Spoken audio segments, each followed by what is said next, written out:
Bem, estamos quase chegando aí no limite de colegas. Deixa eu ligar meu notebook na tomada, senão daqui a pouco o tempo. Tem bastante bateria ainda. Vamos mantê-lo ativo ainda. Pessoal, só gostaria de lembrá-los da importância. O Dalton, antes de eu lembrar o Dalton, caso você mora onde, Dalton?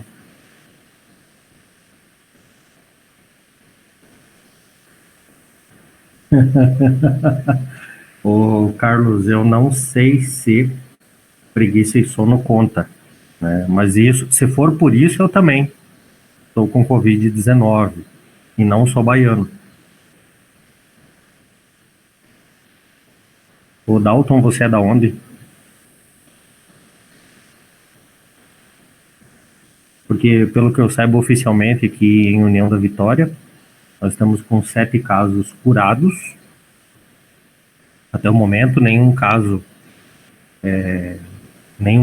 hoje, né, com a doença em percurso, e 7 casos curados. Mas, segundo estatísticos e matemáticos, falam que devido à subalimentação de dados no Brasil, para cada confirmado existem 9 que não estão no sistema.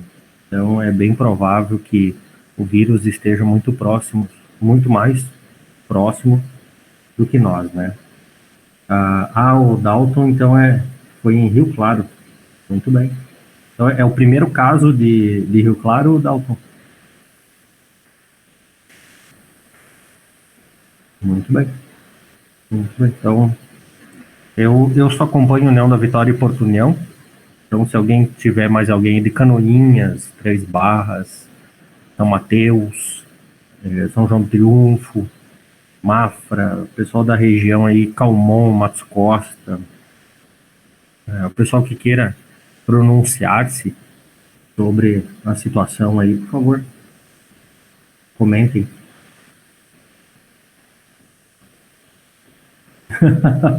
Até churrasco o cara fez um dia antes de ir pro hospital. Azar, povo de Malé não é dos fracos, hein?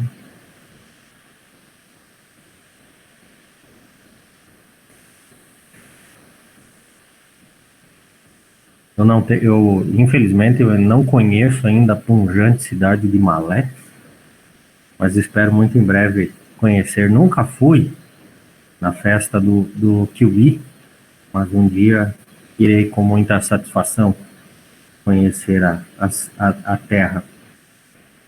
General Carneiro, tem Irineópolis também, que eu esqueci de comentar, Cruz Machado, Ituruna.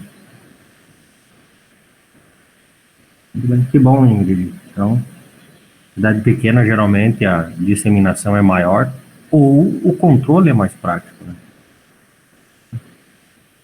Isso acaba sendo aí controle mais eficiente.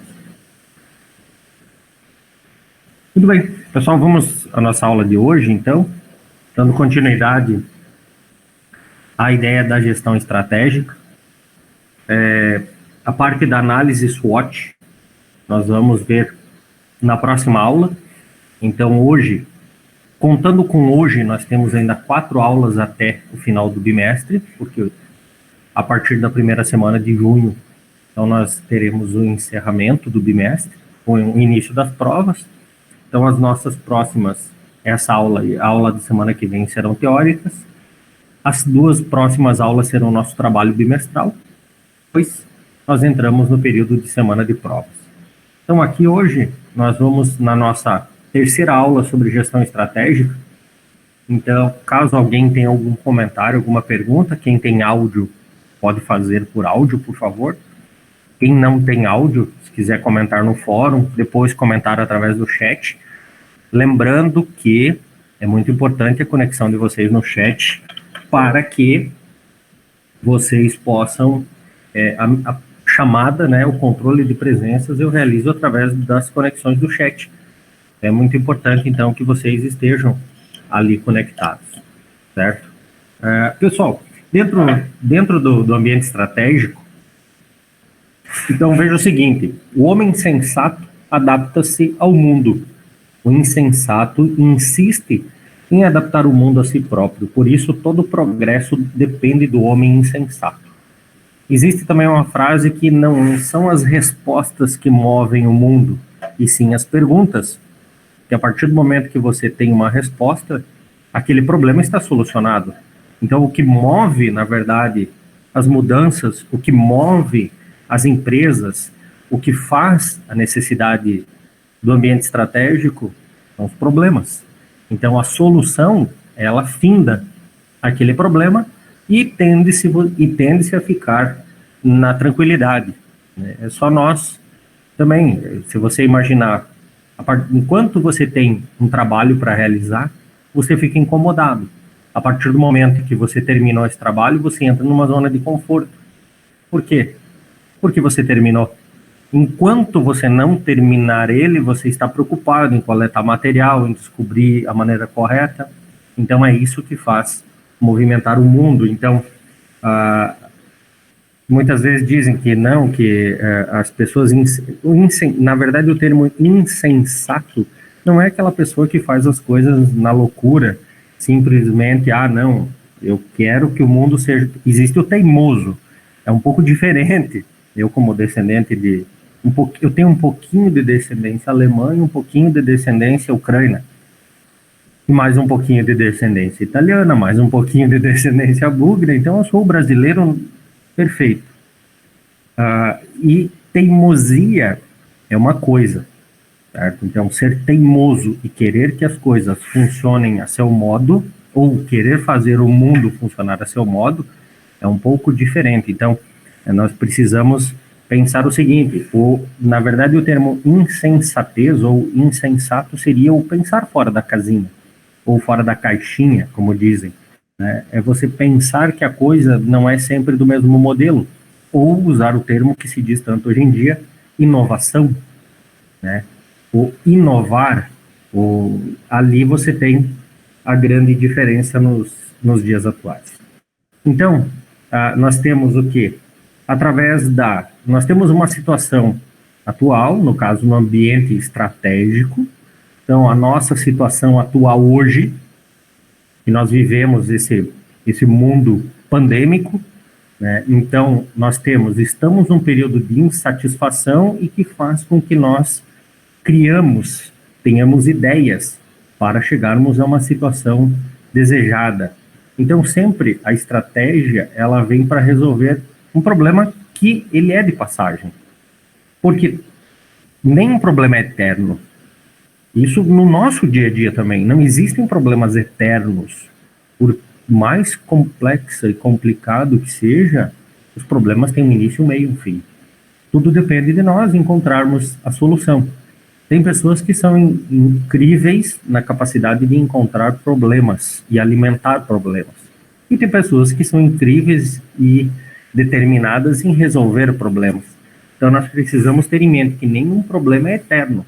Eles têm uma solução. Então, todo problema, ele é de passagem, certo?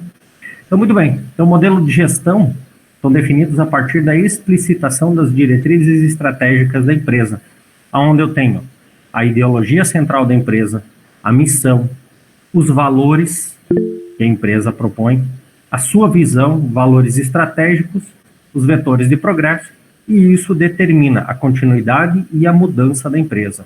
Aonde a ideologia, então, o que é uma ideologia? Todos vocês têm suas ideologias, vocês acreditam em algo. Então, o quê? É a cola que mantém unida a organização quando ela cresce, descentraliza-se e tem expansão internacional. A missão é a razão de ser e existir da empresa. Então, toda empresa precisa ter uma missão. No caso, a missão da Uniguaçu é ensino para valer e compromisso social.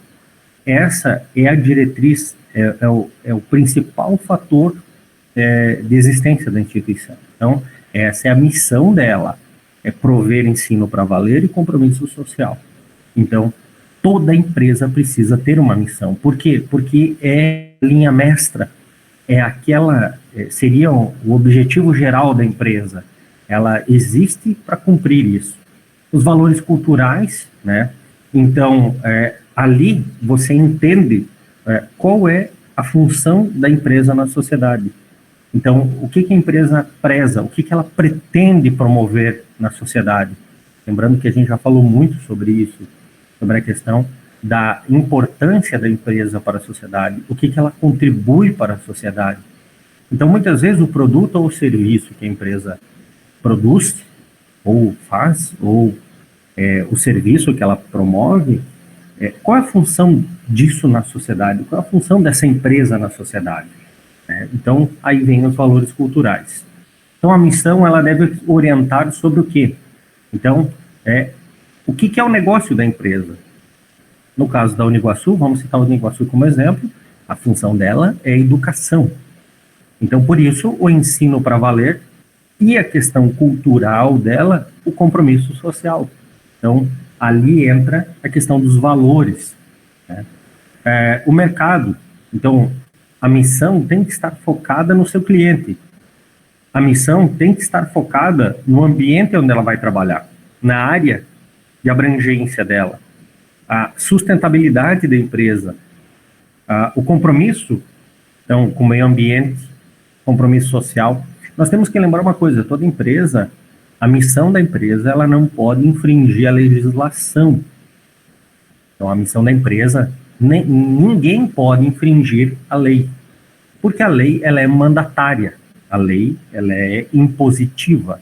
A lei, você não pode escolher em seguir ou não. A lei, ela é igual para todos e todos têm que cumprir. Existe uma cláusula na Constituição que diz o seguinte: a ignorância da lei não te exime da culpa. Então, eu não sabia que isso era crime. Não vai te eximir da culpa ou do cometimento do crime. Então, isso é muito importante. Então, nenhuma missão pode fugir disso. Nenhuma missão pode infringir os princípios legais. Então, por isso que o seu compromisso social com o meio ambiente, o seu compromisso legal é muito importante. Conceitos fundamentais, então, para que ela existe, por que ela existe, qual é o objetivo dessa empresa. Então, essa, dentro da ideologia central de criação da empresa, então a missão tem esse foco. Aí nós temos os valores culturais aqui, por exemplo, na HP, a Hewlett-Packard, respeito e consideração por todos os funcionários. Na 3M, respeito pela iniciativa individual. Então, isso aqui são valores que a empresa determinou. Então, aonde a HP, ela dá mais foco nos funcionários, na importância dos funcionários. E a 3M, então, respeito pela iniciativa individual. Então, significa o quê? Ela promove que as pessoas possam ter iniciativas, dar ideias, crescerem dentro da empresa. Então, essa ideia é inovação da 3M. Então, exemplos de missão: revolucionar a maneira como pessoas e empresas se comunicam, oferecendo soluções inovadoras em telecomunicações, superando assim as expectativas de clientes, funcionários e acionistas. Com trabalho e espírito de servir e fazer as pessoas felizes. Então, isso aqui são missões de dois exemplos de empresas, onde uma é extremamente abrangente, focada no negócio, e a outra é o quê? Ela tem um cunho mais social, se nós observarmos a grande diferença. O primeiro, oferecendo soluções inovadoras em telecomunicações, superando as expectativas dos clientes que vão receber o serviço, dos funcionários que prestam o serviço e dos acionistas que ganham com o lucro da empresa. E o outro é focado no quê? Focado no social. Então, a função deles é fazer as pessoas felizes. Aonde? A empresa, então, ela tem uma missão dentro da ideologia dela, tem uma missão, ela tem valores e ela tem uma visão. Então, o que? A visão é onde você define o foco principal, da onde você quer chegar, da onde você quer que a tua empresa,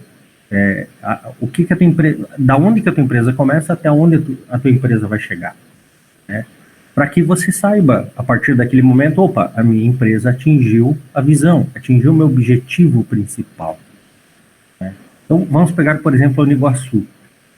O MEC, ele utiliza conceitos avaliativos, que é o tal do IGC, que é o Índice Geral de Cursos, onde avaliam-se as instituições com notas de 1 a 5. A visão da Uniguaçu é chegar à nota 5 no seu IGC, onde diz que a Uniguaçu ela é excelente em tudo. Por enquanto, nós estamos em nota 4, que é uma nota excepcional se compararmos com todas as instituições do país. Estamos num patamar muito bom. Então, 4, quase chegando no 5. Então, o que? Essa é a visão da instituição. A nossa visão, dentro da nossa missão ensino para valer, a nossa missão é o quê? Chegarmos a uma nota 5, junto ao MEC, do índice geral, que é a nota geral da instituição, onde cada curso desempenha. Então, dentro do curso de engenharia de software, quando a primeira turma, no caso, ano que vem, esse ano, nós teremos o ENAD do curso de sistemas, que é a última turma que vai fazer o ENAD. Vocês, quando terminaram o ensino médio, fizeram o ENEM. No ensino superior, existe o ENAD. O ENAD, então, ele é o quê? A turma que está agora no terceiro período vai ser a primeira turma ENAD do curso de engenharia de software. Por enquanto, nós temos a turma de sistemas de informação, que é a última turma por causa do fim do curso. Então, eles farão o ENAD esse ano, no final do ano. Então, o ENAD, a nossa visão do curso de sistemas de informação é nós tirarmos nota 5 no nosso ENAD. Por quê? Porque a nota máxima possível como um padrão de qualidade. Então, a visão, isso está sendo muito compartilhado com eles. Nós estamos conversando com eles desde o ano passado, da importância do empenho, dedicação e tudo mais. Então, quando vier a primeira turma de engenharia de software, que esta for realizar a sua avaliação, então também, nós que provavelmente vai ser a turma de 2023, se eu não me engano, que vai fazer, então, essa turma também, nós vamos compartilhar essa visão do curso, aonde também é a visão geral da instituição. Então, sempre a visão da empresa, os funcionários devem conhecer, eles devem saber por quê, porque é a principal meta a ser atingida. É claro, cada setor determina suas principais metas, mas existe a meta principal, que é o que a empresa quer, o que a empresa precisa. Aonde nós temos os valores estratégicos, né? Então, é onde o que? O principal fato, ele precisa orientar sempre. Então, o que? Sobre os comportamentos organizacionais. Então, como é que o funcionário vai trabalhar para atingir a visão? O processo decisório, então, como é que, dentro dos ambientes tático, estratégico e operacional, como é que cada um vai trabalhar? Então, como é que cada um dentro daquela escala vai poder trabalhar para se chegar até a visão? E é óbvio que todas essas diretrizes devem ser coerentes com a visão. Devem ser coerentes com a visão, coerentes com os valores que a empresa colocou, que envolve a questão social, e não pode infringir a legislação. Então, é muito importante ter isso bem em mente. Valores estratégicos não é a empresa sonegar impostos, porque daí com isso, uma das visões da empresa, ou a visão da empresa, é ser a maior no segmento com maior lucro em X coisas. Se ela começar a sonegar impostos, ela vai estar infringindo a lei. Ela pode até atingir a visão dela, porém, não é a maneira correta. Certo? Onde? Exemplo, ser a maior e mais lucrativa empresa de transportes aéreos. É um exemplo de visão. Ser a maior empresa de logística da América Latina. É outro exemplo de visão.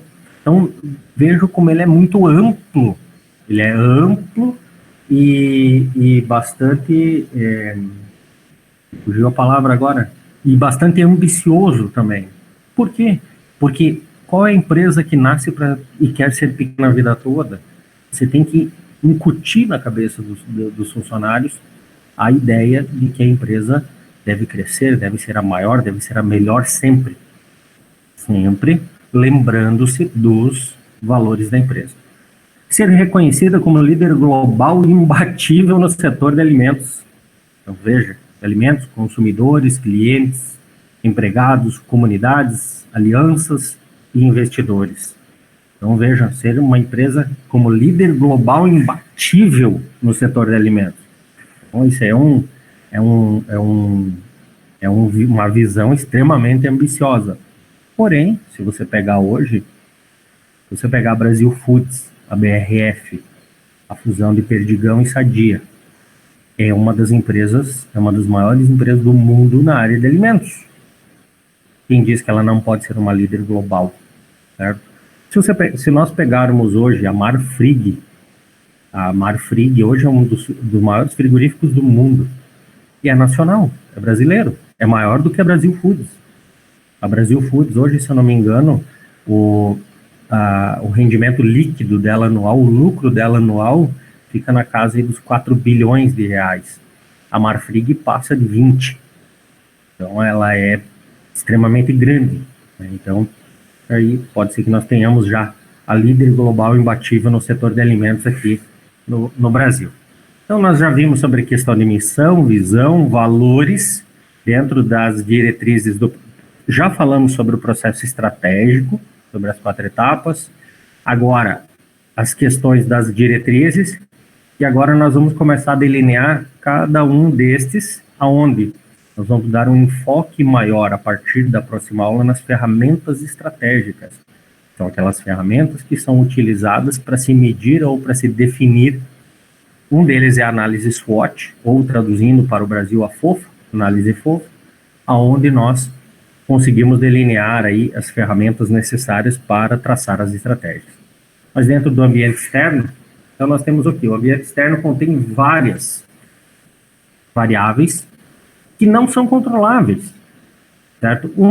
Por exemplo, o ambiente externo é o meio onde a empresa está inserida, é a comunidade onde a empresa está inserida, é o país onde a empresa está inserida. Olha, por exemplo, a situação do Covid-19. Não tem como controlar uma situação dessa. Por mais que a empresa esteja preparada, então nós temos o quê? A situação atual, turbulência, incertezas, descontinuidades, imprevisibilidade e assim por diante. Porém, nós temos o que também? As oportunidades que esse momento nos dá, certo? E as ameaças que esse ambiente também nos promove. As oportunidades devem ser enxergadas primeiro, para daí depois você delinear quais são as principais ameaças. A matriz FOFA faz isso, ou a análise SWOT, né? Então, dentro do ambiente geral, nós temos os cenários demográficos, que é a região onde a empresa está inserida. Então, dentro do ambiente externo, é importante delinear isso. Então, na demografia. Vou citar um exemplo para vocês que desde que eu estou aqui em Porto União da Vitória, eu não consigo entender uma coisa. Eu sou natural de Videira, como eu já falei para vocês, e Videira, se nós formos analisar o ambiente geográfico dela, é um valetão e o rio passa no meio. Fica longe das principais BRs do país. Fica distante de tudo. É difícil se locomover. Então, a demografia lá é ruim. União da Vitória está no entroncamento de 2 grandes BRs, tem um rio pungente no centro, o terreno, a geografia é extremamente plana, e Videira é a 9ª em arrecadação no estado de Santa Catarina, é a 9ª cidade em arrecadação no estado de Santa Catarina. Videira é um pouquinho maior do que Porto União, certo? E a arrecadação é gigantesca. E União da Vitória, demograficamente falando, nós estamos muito privilegiados. Agora, por que é que o planejamento estratégico do poder público não melhora essa situação? Por que que não temos empresas? Por que que não temos mais empregos? Por que que não temos uma diversificação do ambiente de produção aqui da região? Então, ainda é a madeira. Por que que a madeira ainda é o foco principal? Né? Por quê? Porque ainda é herança, claro, é herança de muito tempo, tem muitas empresas que ainda estão se dando muito bem nesse ambiente. Porém, se nós falarmos demograficamente, usando esse exemplo, então, olha as vantagens que a União da Vitória tem. Caçador é uma cidade grande, Caçador tem mais de 90 mil habitantes. Mas Caçador é outra cidade, que fica longe de tudo. Nós estamos no entroncamento da 476 com a 153 e estamos a 70 quilômetros da BR-116. Estamos próximos de tudo. Então, a demografia é um ambiente propício ou não para os negócios. Então, se você pegar e montar uma empresa, eu montar uma empresa lá no Alagado, perto de Cruz Machado, vai ser um pouquinho mais complicado para fazer o escoamento do que eu produzo e tudo mais. A demografia talvez não me ajude tanto. Existem possibilidades, existem maneiras de crescer, mas vai me dar um pouco mais de trabalho do que se eu montasse aqui no trevo da BR-153 com a 476. O ambiente externo, o ambiente econômico, o momento econômico é importantíssimo. Se as pessoas não têm dinheiro, como é que as pessoas vão comprar o meu produto, ou como é que essas pessoas vão adquirir meu serviço? Então, isso é importante salientar. O ambiente sociopolítico. Então, se vocês observarem, a empresa X vai se instalar na cidade Y porque ela teve diversos benefícios, porque a cidade tem uma legislação que ajuda na expansão, através de isenção de impostos, através de cessão de terrenos, Então, o ambiente sociopolítico é muito importante para alavancar negócios. Então, que nem dentro do ambiente, nós já vamos falar do ambiente tecnológico. O ambiente tecnológico, ele cresce muito. As cidades podem tornar-se polos tecnológicos, já alavancando o próximo item, se o ambiente político for propício. Vamos pegar, por exemplo, aqui Pato Branco. É uma cidade pujante em tecnologia.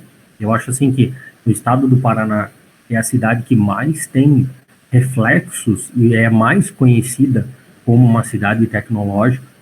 Mas o ambiente sociopolítico vem trabalhando há mais de 20 anos para construir uma estrutura de legislação, uma estrutura capaz de dar todo o suporte necessário para que o ambiente tecnológico, as empresas de tecnologia possam prosperar.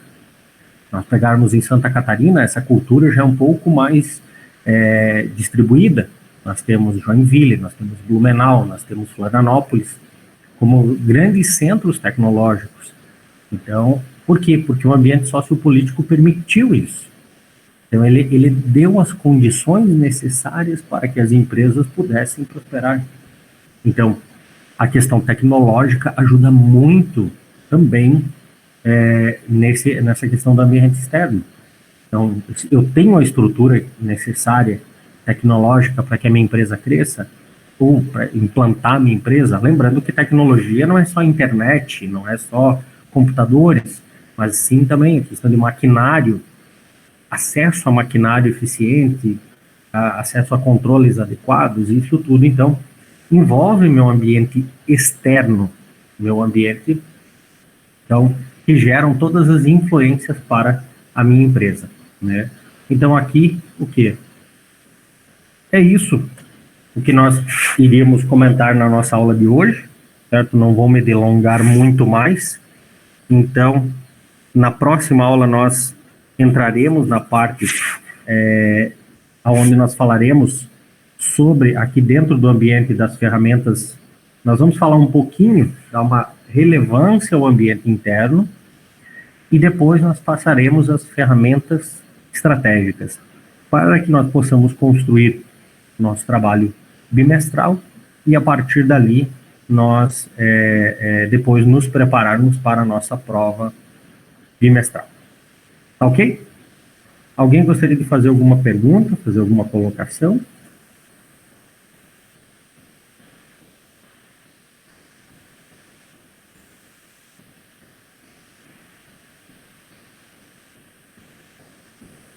Tudo tranquilo, então?